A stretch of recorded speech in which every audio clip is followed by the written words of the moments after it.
we're just in a bad time, man. Between that kind of stuff and you know, people thinking that they should be dealt, you know, they should be given everything.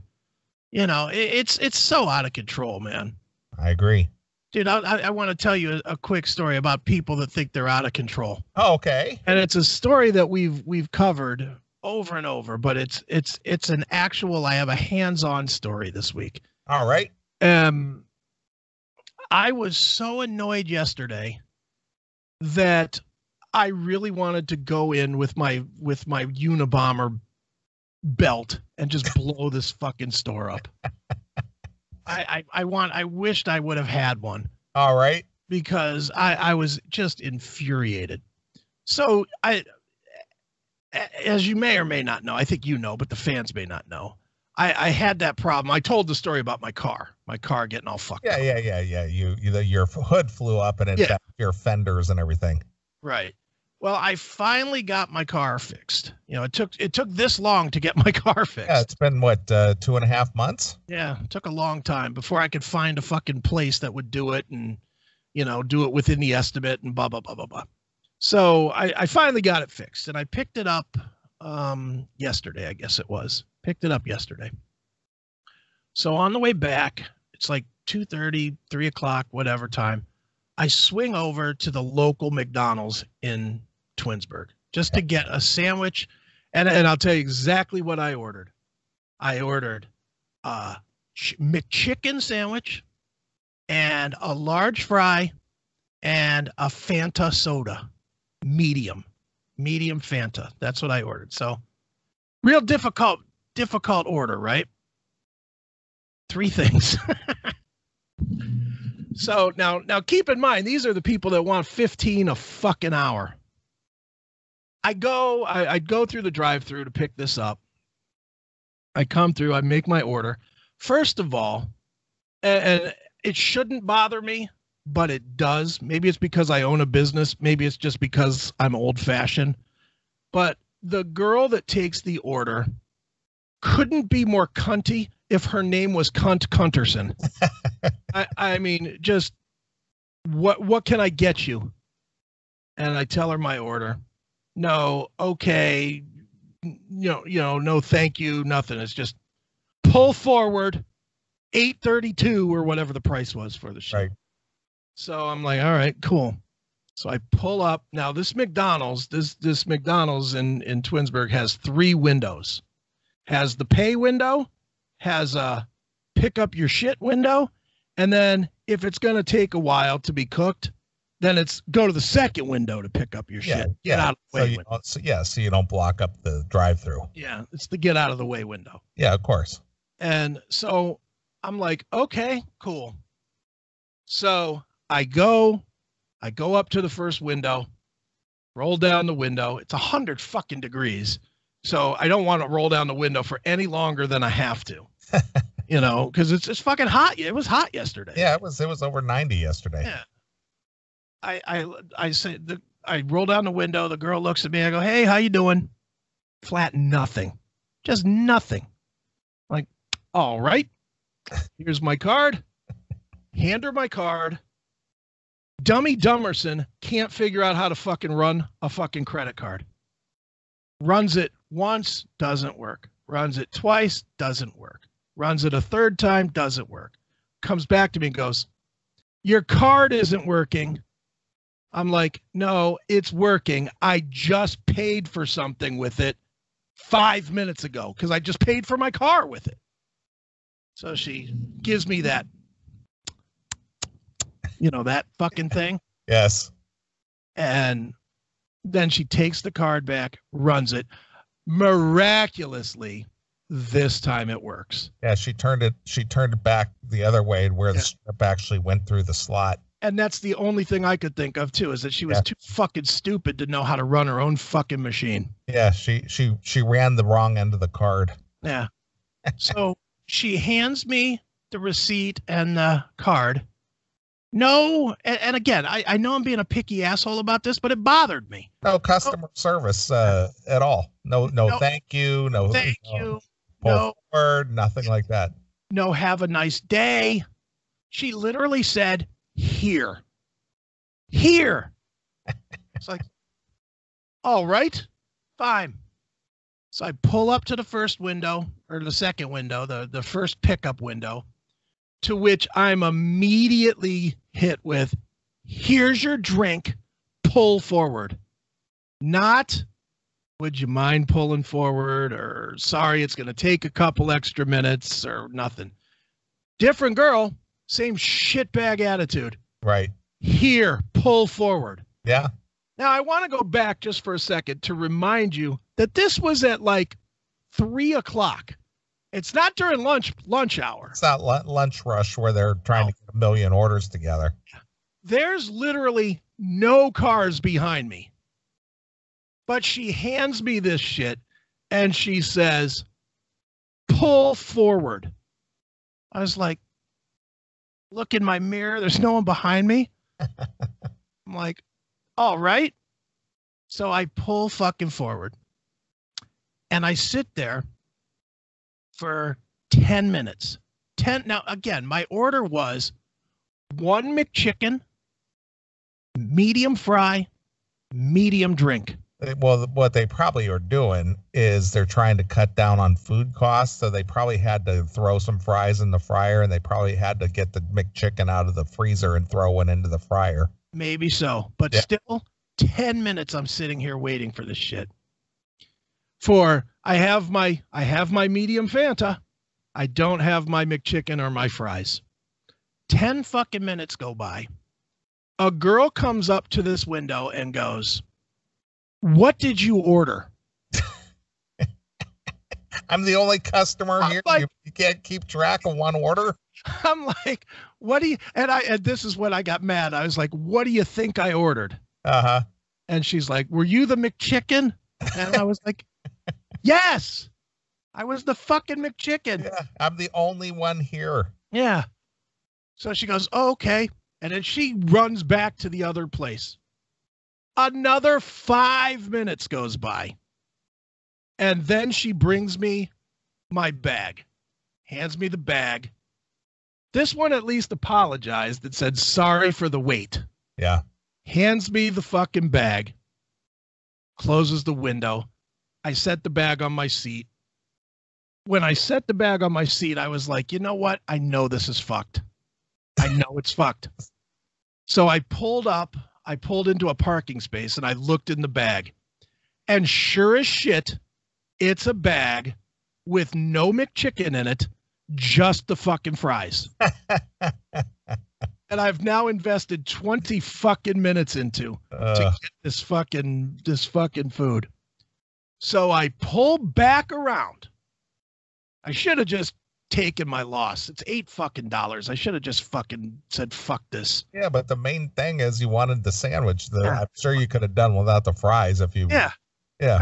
I wanted it. And it's not like I ordered something hard. Yeah. Fucking, yeah, you know, for anybody that doesn't know, any of you non-McDonald's people, it's literally a bun, a fucking chicken patty, and a handful of lettuce.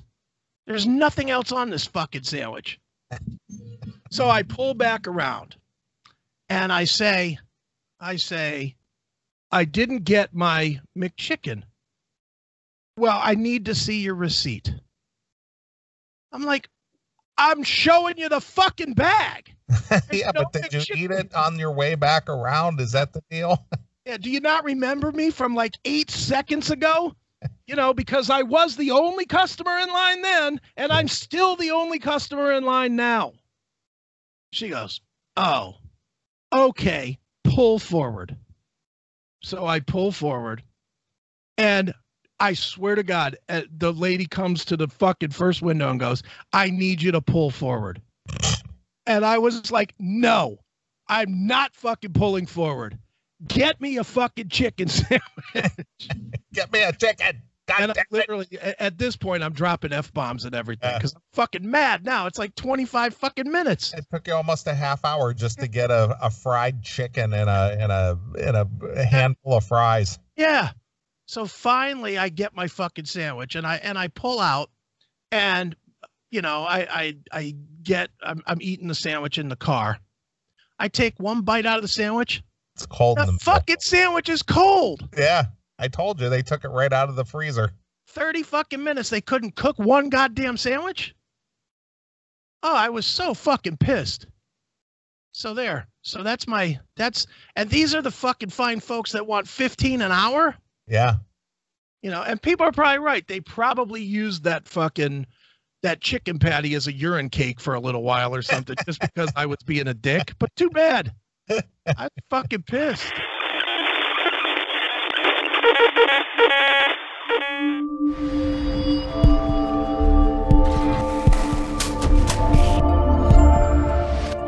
So yeah, so I got a couple shows coming up here within in July anyway. Right. So there you go. So I was out and about today. Okay. I made my trip out to the Quaker Steak and Lube. Right. And if you have one in your area, some people have them around. You know, they originated in Sharon, Pennsylvania, and I've told the story about, you know, seeing the first one ever open back in 1974, because I used to live right there near Sharon, Pennsylvania, and I remember the place opening for the first time. Right. So now they have one close to me, so I like to go up there once or twice a month and go hang out. So it was a nice day, nice warm sunny day, so I made the trip out. Okay. So I go up to the bar, and I usually sit at the bar, and back about, I'm going to say it's end of June. I'm going to say it might have been 3 months ago, maybe. Yeah. So I went in there one Saturday, a few months ago, and the girl working the bar, cute girl, dark hair, real pretty face, just cute features. Okay. Lots of tattoos though. All right. Yeah, that's a Neely kiss of death. Yeah, she's got almost the whole sleeve going on and whatnot, but she's still very cute. Right. She'd be great if she was fucking Rick Allen's sister or something. So when I went there and she served me for the first time, she just was acting really fucky. Okay. You know, just kind of could give a shit, just kind of attitude-y. You know, and I didn't give it much thought aside from, boy, this chick is kind of bitchy. Right. So I'd been in there a few times after that, and I think she was working the bar one other time. Okay. And she was a little more friendly the second time around. Okay. I never really talked to her or anything. She just more or less just did her job and, you know, brought me my food and drinks and stuff, and periodically would check to see if you needed anything else. And that was about the extent of it. Right. Right. Okay. So she was working the bar today. Mm-hmm. Today, she was all rainbows and sunshine. Well, that's nice. And she comes over, big smile. Hi, how are you? Nice to see you again. And, you know, very, very friendly, like a 180 from what she was the first time I ever, you know, she served me. Right. So I'm just sitting there having lunch, just kind of hanging out, watching the sports TV and having lunch and whatnot. And okay. So before she brings me my check, she comes over and she sits on the little cooler, the little beer cooler things on the other side of the bar. Okay. And she says to me, she says, hey, she goes, I want to apologize to you. And I said, for what? She says, well, you know, the first time you came in here, I was a real bitch to you. And you were like, uh-huh. And I said, well, yeah, you were a little cold. I'll admit that. And she says, well, I feel like I've felt that I've needed to give you an apology. I've seen you in here a few times since then, and every time I see you, I feel really guilty. So I just need to kind of get this off my chest. Jeez, nice. And so she goes, I was just really unpleasant. I was a real bitch to you, and I'm really sorry. She said, my father had just died that day. Mm. And it really put me in a bad mood. And I told my girlfriends, there's this guy who comes in, long blonde hair, you know, just he's always nice to me, and I treated him so bad, and every time I see him I feel really guilty. So I just wanted to come over here and apologize to you and tell you that I was really sorry. So did you tell her that you understood how she felt because your wife died this week as well? That is true. No, but I just was kind of like, really? Okay. It's just like, oh, well, all right. But that was pretty nice of her to just own up to that, and this happened, like I said, probably back in either March or April. Right. I didn't take it personal. I mean, I didn't really think much of it. I just was like, oh, okay. Then did a random guy buy you some drinks or something today? Not today. Top it off? Not today. But like I said, she was very friendly and very nice, and came over and told me that. I was just like, wow, okay, I wasn't expecting that, but all right, I appreciate the sentiment. Yeah. Now, do I still have to pay for my meal? Yeah, but I thought that was nice of her. Yeah, that's nice. Yeah. So for her, she goes, yeah, she goes, every time you walk through that door, I'm just like, man, I just feel so bad. Right. I said, you don't need to feel bad anymore. There's no reason for it.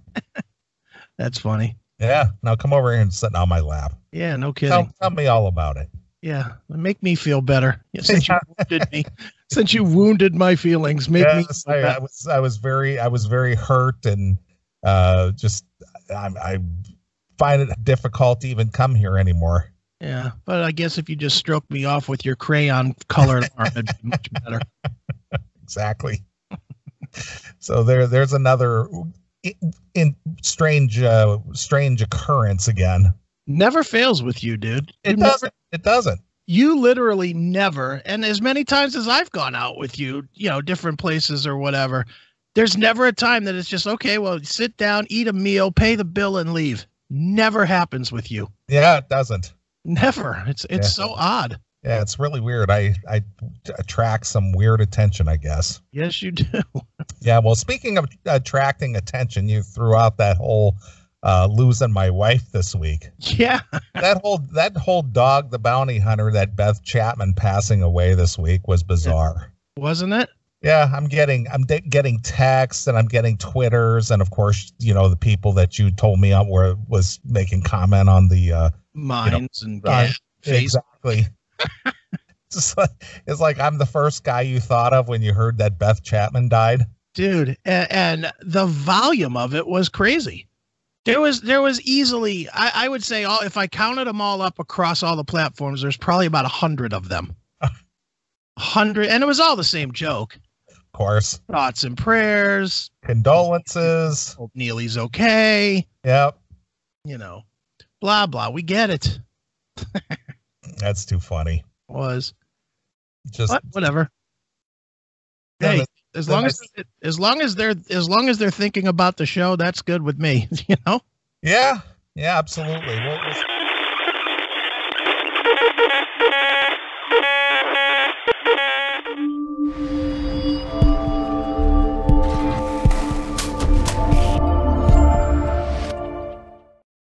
Well, certainly, man. Well, Don, the big news out of the Dokken camp, at least the big public news, I guess, has been Mick stepping away from the band. Talk a little bit about that. Why is he away? Is he gone for good? Is he gone to recharge the batteries? What's happening there? No, I think he's done. He's retiring basically. I don't know. It hit me very suddenly. We were actually on tour, I don't know, a month and a half, 2 months ago. And I remember we were at the airport, and, we're getting on just yet another frickin' plane flight. We do like 4 or 5 times a week. And he pulled me aside. He says, "Bro, I can't do it anymore." And I said, "What's the matter?" And he said, "No, I can't do it anymore. I can't do this. I can't keep flying and playing in hotels and playing drums." And I said, "Well, what is it, a money thing, or is it just the travel? We can cut the shows back. We can do like less shows." And he said, "No, I just can't do it, man." And he made a point. He said, look, I started playing drums at 10 years old, and I'm 62. You know, he goes, I'm just worn out. People don't realize, if anybody in the band, guitar player, singer, bass player, you know, singers lose their voice, you know, bass players, whatever, get carpal tunnel. But a drummer, he's got the hardest gig in the band. Mm-hmm. And I told Mick years ago, I told Mick, I said, Mick, you need to take it easy on the drums. You hit too hard. You're like John Bonham. You know, anybody seen Mick knows he beats the hell out of those drums. And I said, Mick, just take it easy and, you know, just get them softer and don't, you know, don't kill yourself. And he told me, he said, I don't know how to play the drums any other way. I either go out there and I just go for it and pound the drums as hard as I can. That's all I know how to keep my time and keep my chops. I don't know how to play like a jazz drummer. I'm a rock drummer, but, you know, he's had a lot of stuff like torn rotator cuffs, arthritis, your knees, his feet, his elbows. I mean, and we're all going through it. You know, I just got rid of, you know, bursitis, which is this thing where fluid builds up in your elbow. And my elbow was swollen up like a frickin', you know, it was huge.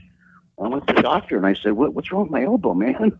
And he goes, well, do you play an instrument? And I said, yeah, I play guitar. He goes, that's from playing guitar. That's just from over-articulating your elbow back and forth playing guitar. And I said, you got to be kidding me, right? So the point is, I quit playing guitar for a month and it went away. So Mick, you know, he's doing his little Bourbon Ballet. He's got his little solo band. And he goes out when he wants to play just to feel the spiritual rush of playing and having fun with the guys he plays with. And he does a show here in Phoenix or in Arizona and Tucson. And that's what he's doing, man. But he just said, you know, it's time for, you know, if he said, I love you. And we had 40 years together. It's been a great run. And we had some good times. And we went to the top of the mountain and we sold millions of records and made millions of dollars, but it's time to stop. That's what he said. Huh. Well, so it is what it is, you know. Well, I see you got BJ Zampa back on the drums, which has been a kind of a throwback for you because obviously Chris and BJ played in House of Lords. Is BJ going to be the permanent guy, or is he just playing with you just, you know, to finish out your dates for the year? You know, for now, he's in the band. I mean, you know, I don't know what his future holds for him, you know, and he did us a solid because, you know, there it is. Hang on a second. I've been looking for this cricket for an hour. I got that little die, cricket, die, cricket, die. Nothing worse than an annoying cricket because you don't know where they're coming from. They just keep making that annoying noise. Got him. Just squished him and killed his ass. So, you know, BJ, you know, has played with House of Lords for like 8-9 years. So same thing. You got Chris and BJ are a rhythm section, and they know each other's feel. They know each other's time, and it was a little. I will be honest. It was a little shaky the first couple shows he did, but to his defense, I just called him up and said, hey, I have a show next week. Can you, do you remember the songs? We didn't rehearse. We didn't rehearse it with him. He just showed up and played and did the best he could. And he was kind of being the opposite of Mick, I will say. He plays really good. He's really solid. He knows all the parts. He never makes a mistake. He's super on time. It's great meter. But I thought he was a little too chill for Dokken. And I said, BJ, I can't tell you to be something you're not, but I need a Mick Brown. That's what I told him. I need a Mick Brown. I need somebody that's behind me, and they better be bashing the shit out of those drums because you're the engine, and you need to just, if that's what you can do, show me. And well, Don, Bobby Blotzer's available. Oh my God, really? Are you no way? That would be so awesome. We could probably make it through a half a show.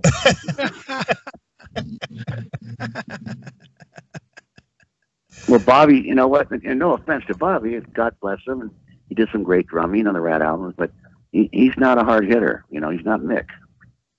Well, nobody really is Mick. I mean, Mick obviously he's Wild Mick Brown. That's why people know him.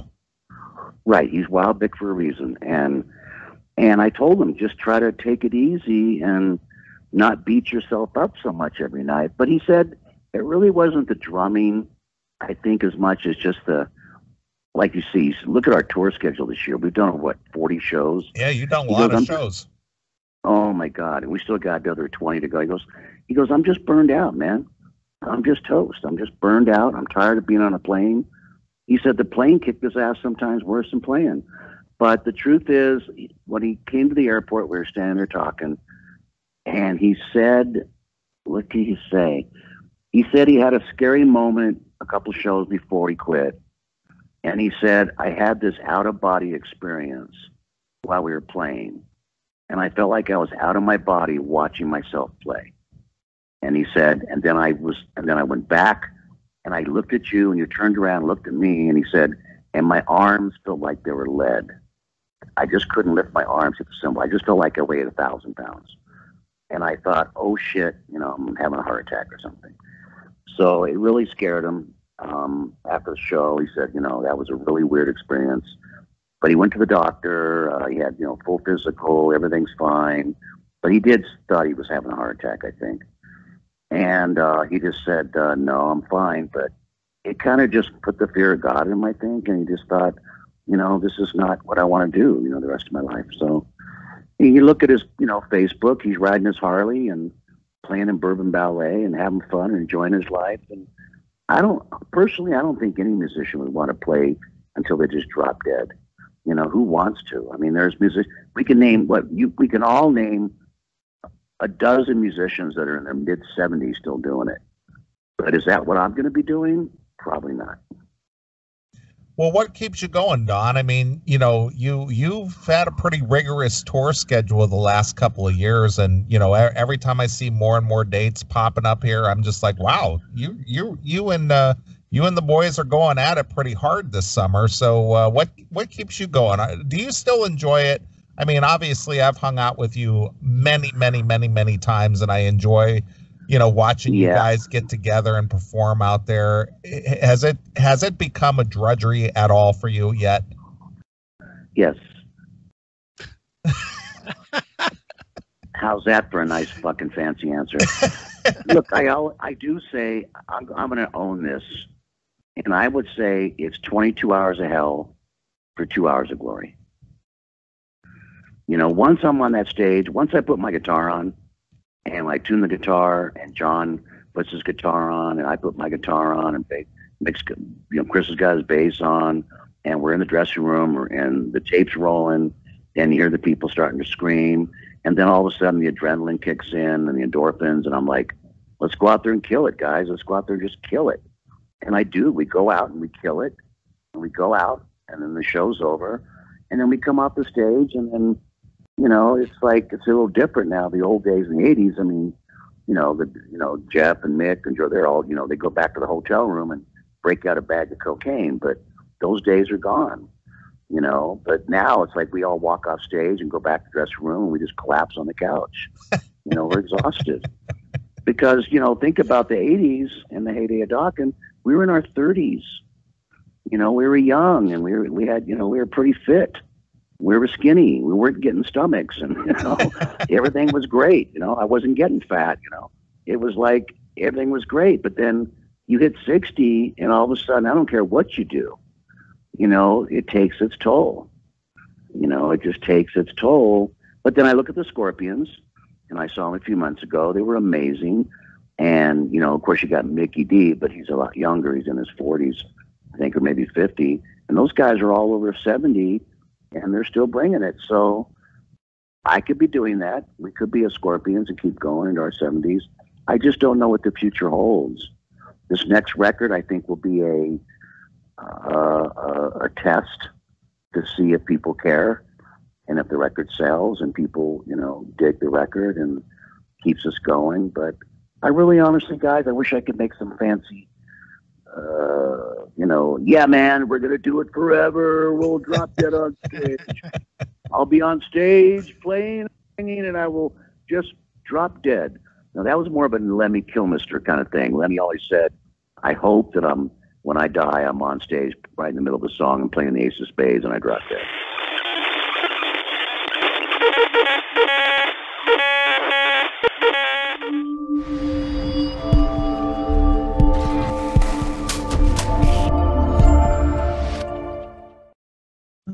Well, it says Bill Clinton, but let's dig deeper. Who is Chelsea's real father? Black Bag and Gawker. Let's see if that has anything. Who's that guy? Webb Hubble. Yeah. It could be. Yeah, she did not. She definitely took a beating from the ugly stick. Yeah. Holy cow. That is not a good looking woman. I'm sorry, but she really, I'm no catch, but oof. Yeah, it says, yeah, you're right. Chelsea Clinton's father has been long rumored to be Hillary Clinton's former law partner, Webb Hubble. Hillary Clinton looks like the kind of girl that fucking Henry Kissinger would have been banging. Yeah, do it like that. Do it like that, Hill.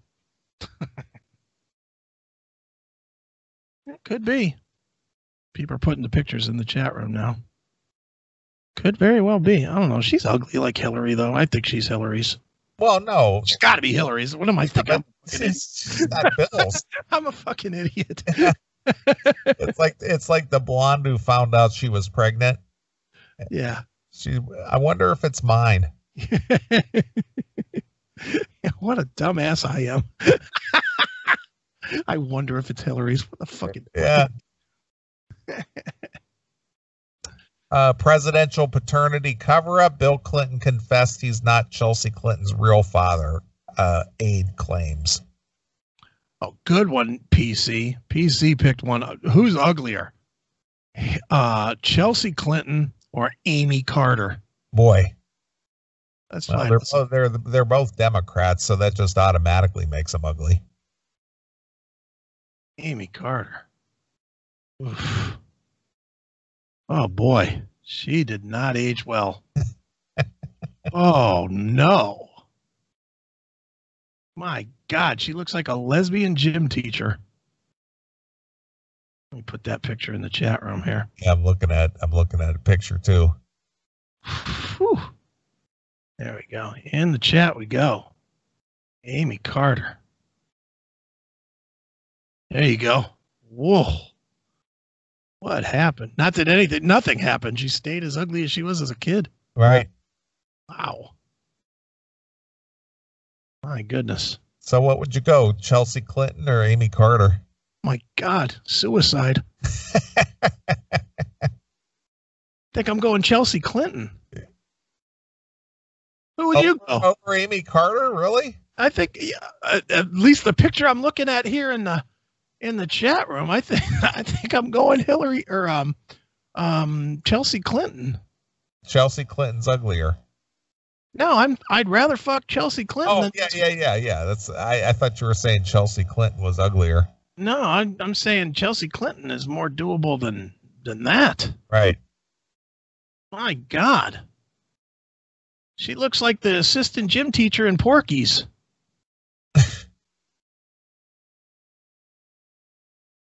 Boy, that's an awful choice, though. All right, Neely, how many drinks? To bang her? Yeah. Well, I've never been obliterated. I would think it would take at least an entire bottle of that vodka. Vodka?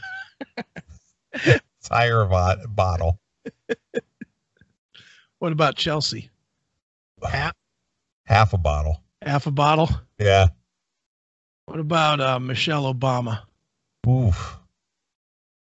Death. So Michelle Obama, Chelsea, or Amy Carter? Rank them in order. Best to hottest to nottest. I would have to play Fuck, Marry, Die. Okay. No, you can't. You have to. Well, that's what we're ranking them, right? Yeah, but I'm not saying kill them. I'm saying, and plus we don't want fucking knocks at the door either. Right, of course. Let's just say rank them from hottest to not. Well, if it's those three, I have a choice. Yeah. Are we talking about attractiveness or banging them? I'm talking banging them just one time. Oh, one time banging them? One time you just committed some major crime. Right. And your sentence is to be on national TV. Right. And you have to bang one of them. And there's no getting out of it. Oh, you have to bang one of them? Yes, on national TV. Oh, well, I'd bang Chelsea Clinton. First? Yeah. And then second? I'd have to close my eyes and bang Amy Carter. And then Michelle Obama. Yeah.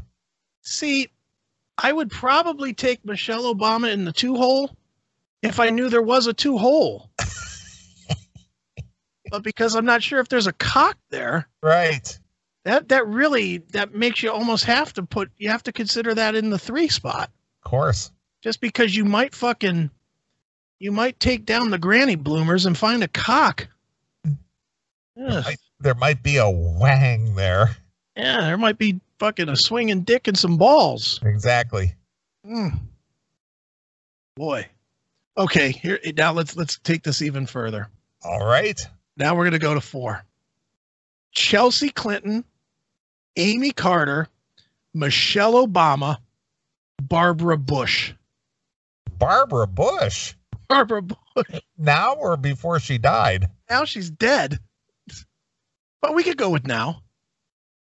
So a dead Barbara Bush. Dead Barbara Bush. Let's start with that. With a dead Barbara Bush, Amy Carter, Chelsea Clinton, and Michelle Obama. Oh, wow. Well, I'm still going to start with Chelsea. Okay, Chelsea's number 1. Because I know that she's a woman. I'm pretty sure of that. We'll add the stipulation that Barbara Bush is still room temperature. So it's not too cold or not too warm. Oh, wow. Fucking the dead, huh? Yeah. Fucking the dead over a potential tranny. Yeah. Wow. Well, it's still going to be Chelsea then Amy. Okay, 1 and 2 solidified. All right. Boy. But you got, at least we know Barbara was a woman. But I'm gonna the real question is potentially gay versus necrophilia. Right.